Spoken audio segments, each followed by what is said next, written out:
followed my work over the past few years, you may be aware that these days I rarely play or review Ubisoft games.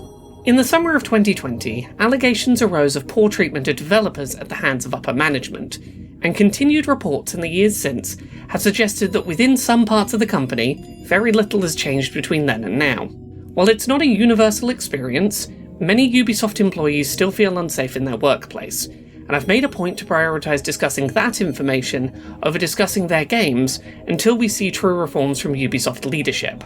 However, it's also true that Ubisoft is one of the major players in the big-budget video game accessibility space, and sometimes a Ubisoft studio will release a video game that I would be remiss not to discuss on this accessibility-focused review show. Prince of Persia: The Lost Crown is one of those titles that is so notable in terms of the strides forward it is making in terms of accessibility that I need to make an exception and discuss it here. In particular, as a gamer with aphantasia who has often discussed the need for improved accessibility support in metroidvania titles, I, on a personal level, need to discuss how impactful some of this game's accessibility support tools have been for me. Prince of Persia: The Lost Crown is a 2.5D side-scrolling action-adventure platformer, where you play as Sargon, a warrior tasked with travelling to a cursed city in order to rescue a kidnapped prince. Equipped with melee and ranged attacks, a dodge, a mid-air dash, and a parry, players are tasked with exploring a labyrinthine environment filled with paths which cannot be explored until new abilities are discovered, necessitating backtracking to discover new paths toward progression. As someone who loves Metroidvania titles in theory, but often struggles to enjoy them in practice, I want to start this review by talking a little bit about my history with the genre, and some examples of games that I found particularly hard to play, or felt supported in playing. I have a condition called aphantasia, meaning I have a lack of any visual imagination or memory. In practice, this makes it pretty difficult for me to play Metroidvania games, as the genre often requires a degree of memorization of not only how to navigate a deliberately maze-like environment, but also specifically being able to remember where you saw a door, opened by a newly unlocked power, which might have last been seen a few hours ago and multiple locations ago. Carrion, a game in which you play as a giant tentacle meat blob murdering your way to freedom from a scientific facility, was a great game that I loved, but really struggled to play. Presenting some of the worst accessibility the genre can muster, the game didn't feature any kind of map support whatsoever, requiring memorization of the entire map, not just the location of newly accessible pathways post-power-up. In terms of a more accessible recent example, I got on pretty well with 2021's Metroid Dread, which had the option to display on the map icons of any dead-end paths the player had encountered, and the type of lock that the player encountered there, meaning that when a new power-up was unlocked, it was possible to methodically backtrack to every newly opened pathway previously encountered in the game. Prince of Persia: The Lost Crown takes things a step further, and offers some really appreciated tools for traversal that really meant a huge deal to me. I've had a far easier time navigating in this Metroidvania than any in the past, without feeling like the game has entirely removed my ability to explore organically. It has walked the line perfectly on how much support to provide, and I genuinely cannot overstate how much I appreciate the example this sets. Firstly, let's talk about guided mode. When active, the location of the next major plot progression objective is always visible on your in-game map. The game doesn't show you how to get there, but it gives the player a general sense of where they're trying to reach, to help guide progression through the world. Additionally, as you explore, the map will automatically populate with map markers for available and blocked paths. Beyond that, the in-game map can be manually populated with 8 types of map marker, noting the presence of arrows or shooting targets, traps, mystery objects, enemies, important objectives, locked doors, people, and treasures. But the true star of the show in terms of aphantasia accessibility is memory shards, an item which allows the player to take a screenshot of the game at any time with a quick press of down on the D-pad, which gets automatically pinned to your in-game map for easy viewing in context. The memory shard feature really gets to the heart of what I struggle with in Metroidvania titles, as someone with memory and visualization issues. As great as it is that doors are automatically marked as blocked, and I can add generic markers for types of things that I want to remember, sometimes something is so important that I need a reminder of exactly what it is that I saw, and exactly where to come back to for it.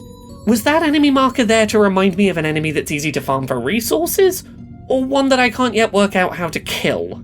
While markers generally have ambiguity, a contextual reminder that tells me not just that something here was important and the sort of category it fell into, but why it was important, exactly what was going on there, is a huge deal.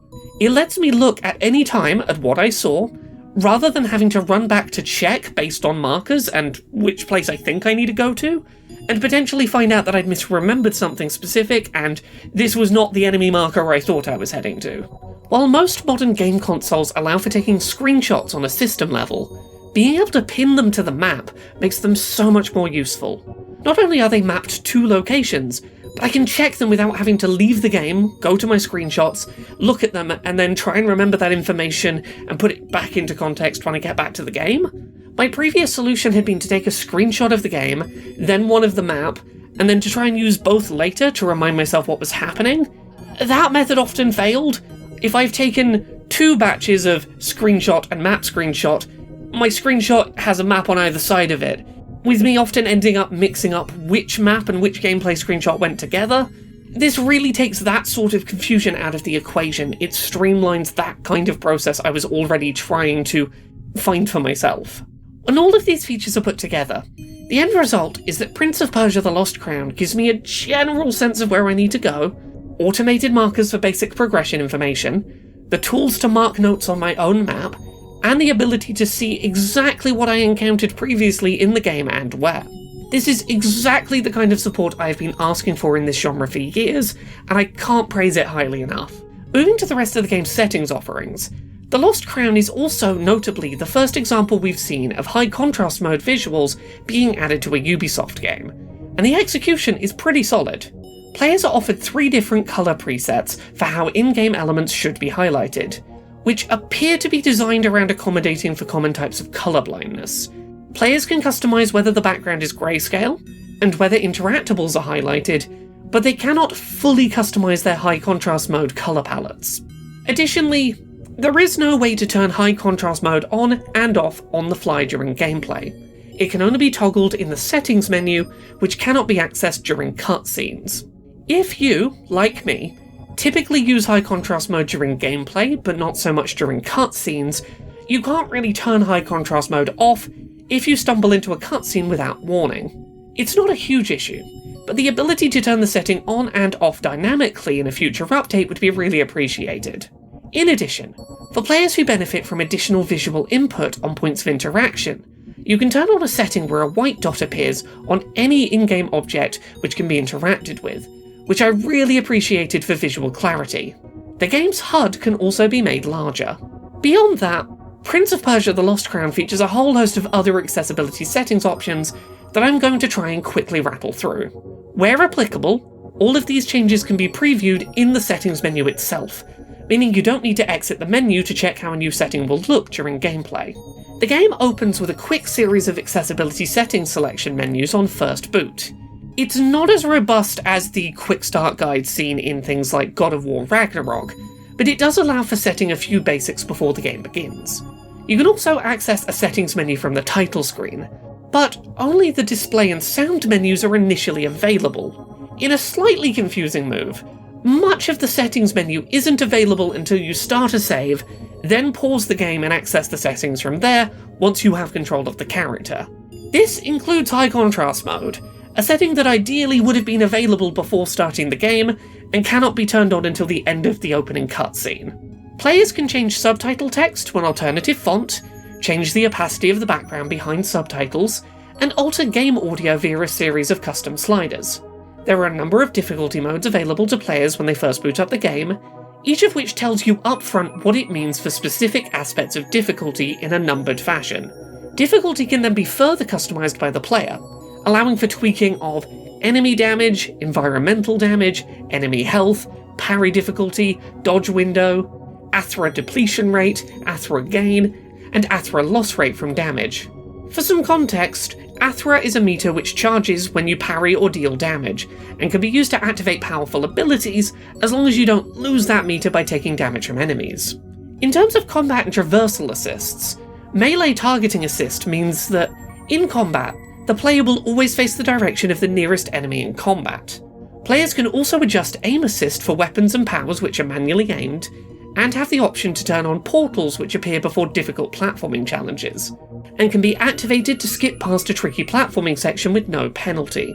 Additionally, players can switch off a button mashing QuickTime event to escape from being frozen by enemies, but they unfortunately can't turn button holds into toggles, which is a common setting seen in other titles.